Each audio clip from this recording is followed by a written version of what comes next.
बच्चों, इसके पिछले सेशन में मैंने आपको चिन्ह परिपाटी मतलब कि साइन कन्वेंशन बताया था कि कब हमें कौन सी वैल्यू को पॉजिटिव लेना है और कौन सी नेगेटिव। अब इस सेशन में हम लोग उसी को कन्वेंशन को साइन कन्वेंशन को यूज़ करते हुए हम लोग कुछ न्यूमेरिकल मतलब कि आंकिक प्रश्न सॉल्व करना सीखेंगे। और इसके लिए मैंने आपको दो फॉर्मूले बताए थे। एक फार्मूला जिसको कि दर्पण सूत्र मिरर फार्मूला कहते हैं, ये फार्मूला था 1/f = 1/v + 1/u।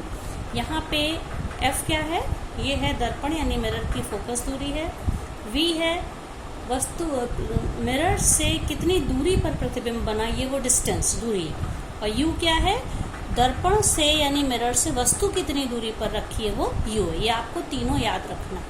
एक दूसरा फॉर्मूला पता था आवर्धन यानी कि मैग्निफिकेशन, जिसको कि m से हम लोग रिप्रेजेंट करते हैं। आवर्धन का फॉर्मूला था -v/u। और आवर्धन वैसे क्या था याद है बच्चों, ये होता है किसी भी वस्तु के प्रतिबिंब की लंबाई और वस्तु की लंबाई के अनुपात को आवर्धन कहते हैं, और ये इक्वल होता -v/u के। तो इन्हीं दोनों फार्मूलों को यूज करते हुए हम लोग कुछ न्यूमेरिकल सॉल्व करना सीखेंगे। इसमें देखिए ये एक क्वेश्चन आप लोग देख रहे हैं, लिखा हुआ है किसी ऑटोमोबाइल में पीछे का दृश्य देखने के लिए उपयोग होने वाला उत्तल दर्पण की वक्रता त्रिज्या 3 मीटर है। यदि एक बस इस दर्पण से 5 मीटर की दूरी पर स्थित है तब प्रतिबिंब की स्थिति, प्रकृति तथा साइज ज्ञात कीजिए। बच्चों इसमें हम लोगों को 3 चीजें निकालनी है। स्थिति का मतलब होता है v यानी कि दर्पण से कितनी दूरी पर प्रतिबिंब बना। प्रकृति का मतलब होता है कि आभासी बना प्रतिबिंब या वास्तविक बना। और साइज का मतलब होता है आई, कितनी लंबाई का प्रतिबिंब बना। ठीक है, तो इसमें हम लोग साइज यहाँ पे, हाँ, तो अब देखिए इसमें सबसे पहले हम ये देखेंगे कि इसमें कौन कौन सी वैल्यू हमें दी हुई है इस क्वेश्चन में। तो आप देखिए वक्रता त्रिज्या को हम लोग कैपिटल R से डिनोट करते थे। कैपिटल R दिया हुआ है यहाँ पे 3 मीटर, 3.00 का मतलब होता है 3 मीटर। तो इसकी फोकस दूरी इसकी क्या हो जाएगी बच्चों, फोकस दूरी हमेशा वक्रता त्रिज्या की आधी होती है, इसलिए इसकी फोकस दूरी हो जाएगी 3/2 मतलब कि 1.5 मीटर। अब इसके बाद u इसमें कितना है, मतलब कि दर्पण से कितनी दूरी पर वस्तु रखी। आप ये देखिए यहाँ पे, यदि एक बस इस दर्पण से, यहाँ पे बस है, इससे यहाँ पे 5 मीटर की दूरी पर है, इसका मतलब ये हो गया कि u, और मैंने चिन्ह परिपाटी में बताया था कि u को हमेशा नेगेटिव लेना है। प्रकाश की किरणें लेफ्ट टू राइट जाती हैं, ये हम मान के चलते इसको पॉजिटिव मानते हैं। तो मिरर से कितनी दूरी पे, ये डिस्टेंस है, ये u हमेशा नेगेटिव होगा, तो u हो जाएगा -5 मीटर। और हमको इसमें क्या निकालना है, इसमें v को निकालना है। प्रतिबिंब की दूरी का मतलब होता है v, प्रतिबिंब की स्थिति। तो जो फार्मूला भी मैंने बताया आपको, mirror formula 1/f = 1/v + 1/u। और आप इसमें वैल्यू रखते चलिए। एक चीज मैंने और बताई थी, उत्तल दर्पण है इसलिए इसकी फोकस दूरी पॉजिटिव होगी, फोकल लेंथ इसकी पॉजिटिव होगी। तो वो फोकल लेंथ कितनी है बच्चों, 1.5 मीटर। तो हम लोग इसको क्या रखेंगे, 1/1.5। v हम लोगों को निकालना ही है, और u कितना है -5, तो 1/-5। इससे हम लोग को v निकालना है। तो अब देखिए यहाँ पे 1/v, v के साथ ये नंबर प्लस माइनस माइनस होता है, नेगेटिव है, तो जब ये इधर आएगा तो ये पॉजिटिव हो जाएगा। ये 1.5 पहले से यहाँ पे मौजूद है, 1/1.5 + 1/5 प्लस क्यों हो गया, क्योंकि यहाँ पे ये माइनस साइन था। तो हम कह सकते हैं 1/v इन दोनों वैल्यूज के सम यानी कि योग के बराबर है। सो 1/v = हम लोग 5 और 1.5 का हम लोग एलसीएम लेंगे। एलसीएम लेके करिए या डेसिमल से आप कर लीजिए। 5 और 1.5 का एलसीएम होगा 7.5। फिर इसके बाद ये क्या हो, 7.5 से 1.5 को डिवाइड करेंगे तो क्या आ जाएगा 5, और 7.5 से यहाँ पे हम लोग ये नंबर क्या हो जाएगा 1.5। ये सब रूल आप लोग फ्रैक्शन को एलसीएम लेकर सॉल्व करना पहले से ही जानते हैं बच्चों। तो 5 प्लस 1.5 कितना हो गया? 6.5। 5 प्लस 1.5 क्या हो गया? 6.5 अपॉन 7.5। ये क्या है बच्चों? ये है 1 अपॉन वी है। अब देखिए आप लोग इसमें दोनों में डेसिमल कैंसिल हो जाएंगे, दशमलव दोनों में एक नंबर के बाद है, तो हम लोग कह सकते हैं 65 upon 75। So we will be, v की वैल्यू क्या हो जाएगी? हम 1 अपॉन वी की जब ये वैल्यू, वी के लिए हमें इसका रेसिप्रोकल लेना होगा। ये देखिए रेसिप्रोकल जब हम लोग इसका लेंगे तो ये क्या हो जाएगा? ये 75 अपॉन 65। इस नंबर को हम लोग और काट के छोटा करते, 5 से हम लोग काट सकते हैं, ये 13 हो गया और ये 15 हो गया। सो 15 अपॉन 13, इसको डिवाइड करने पर लगभग ये वैल्यू आएगी 1.15 मीटर। आप देखिए वी की वैल्यू पॉजिटिव आ रही। उत्तल दर्पण में हमेशा जिधर वस्तु रखी होती है प्रतिबिंब दूसरी तरफ बनता है, तो वी इसमें पॉजिटिव आ रहा है। अब इसका क्या मतलब? प्रतिबिंब कहाँ बना? दर्पण के पीछे बना और कितनी दूरी पे बना? 1.15 मीटर की दूरी पर बना। अब बच्चों दूसरी चीज इसमें क्या पूछा गया है? अब हम इसमें आवर्धन निकालेंगे। आवर्धन का मतलब होता है m, और m क्या होता है? -v upon u। v कितना आया? -v है 1.15 और u कितना है बच्चों? देखिए ये -5।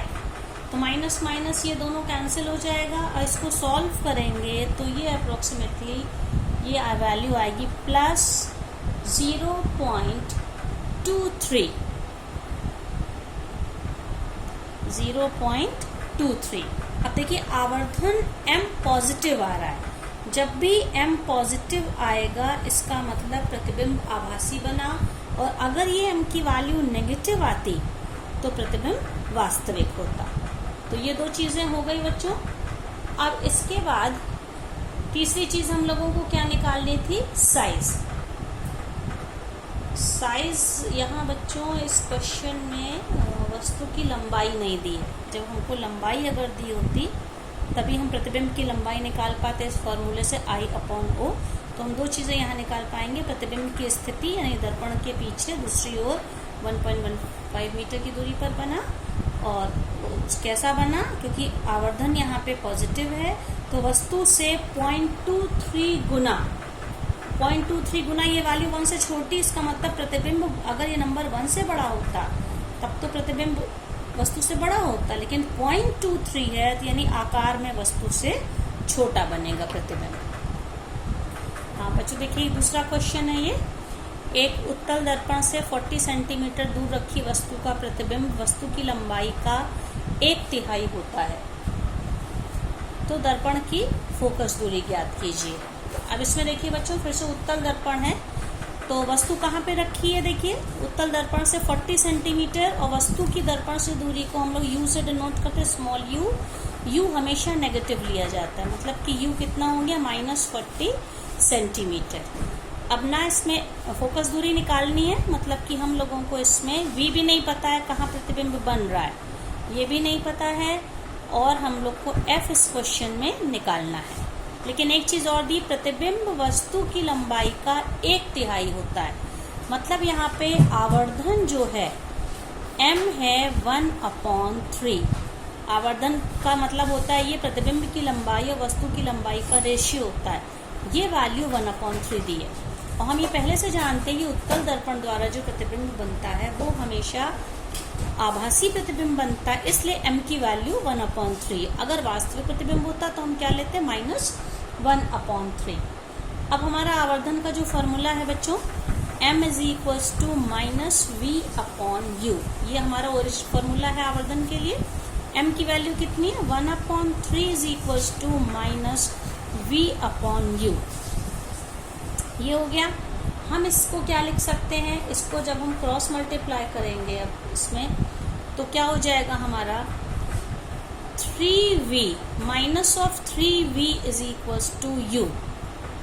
u यहाँ पहले से पता है हमको, तो इससे v क्या हो जाएगा? v = -u/3। अब यहाँ पे u हमें पहले से पता था -40 है, तो v की वैल्यू क्या हो गई? -40/3 सेंटीमीटर। इस प्रकार हमको u पता था, v को हमने आवर्धन के फॉर्मूले से निकाला। अब हमें फोकस दूरी निकालनी है। तो मिरर फॉर्मूला क्या है, 1/f is equals to 1/v plus 1/u। v कितना है, v अभी अभी हम लोगों ने निकाला -40/3, और u कितना है, u को भी हम लोगों को नेगेटिव लेना होगा यहाँ पे। तो ये क्या हो जाएगा, ये हाँ बच्चों एक मिनट, ये देखिए, ये इसमें मैंने लिखा था -3v is equals to u। तो v था -u/3 और u की वैल्यू ऑलरेडी नेगेटिव है। फॉर्मूले का एक माइनस और एक इसका माइनस, तो ये दो माइनस मिलके क्या हो जाएंगे 40/3, मतलब v पॉजिटिव हो जाएगा। तो अब देखिए यहाँ पे इस मिरर फॉर्मूले में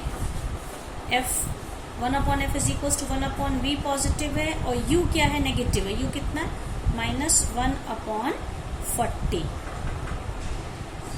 एक्सक्यूज मी बच्चों, ये 1/v है क्योंकि ये v की वैल्यू है।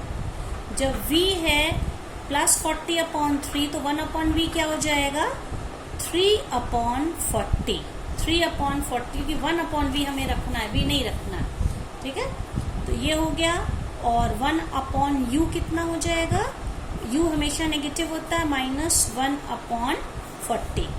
जब हम इसको एलसीएम लेके सॉल्व करेंगे तो ये 40 एलसीएम हो गया, प्लस माइनस इज माइनस, 3 - 1 तो कितना हो जाएगा 2/40, जो कि सॉल्व करने पे 1/20। ये किसकी वैल्यू है, तो 1/f is equals to 1/20, so f is equals to 20 centimetre.